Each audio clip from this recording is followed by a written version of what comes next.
Cette année, le musée du vignoble nantais fête ses 20 ans.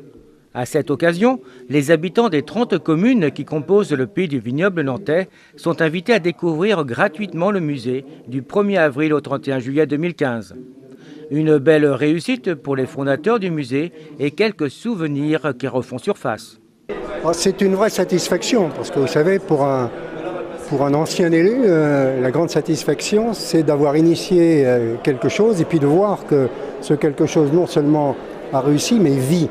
Et ce musée vit, s'est développé, d'abord grâce à des bénévoles, l'association Pierre Abella, qui, même lorsque ce musée était construit, a eu besoin de ces bénévoles pour le tenir les collections, pour les dynamiser. Et puis ensuite, les élus ont décidé de recruter et voilà, la continuité a été assurée entre les bénévoles et les permanents avec la même passion.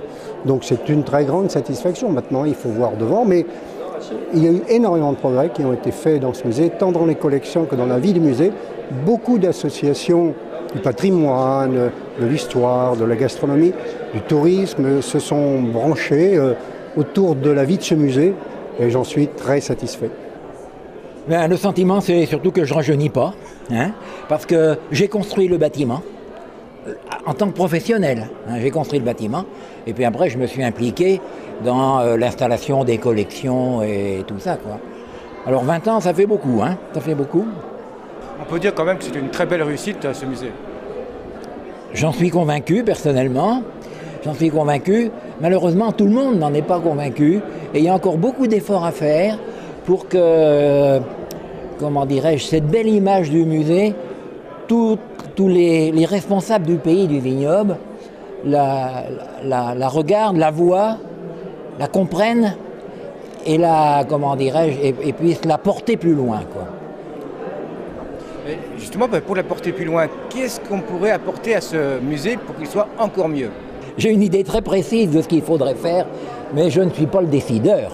Je pense que si on voulait donner à ce musée, au niveau des collections permanentes, alors on va dire 300 ou 400 mètres carrés supplémentaires. C'est pas beaucoup, 300 mètres carrés pour 30 communes. Ça fait 10 mètres carrés par commune. 10 mètres carrés pour une commune, c'est pas une dépense... on ne peut pas me dire que c'est une dépense incommensurable, quoi.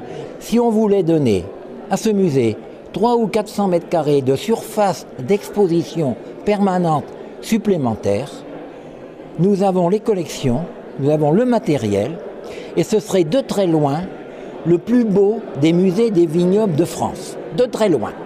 Et maintenant, quelles sont les perspectives du musée ?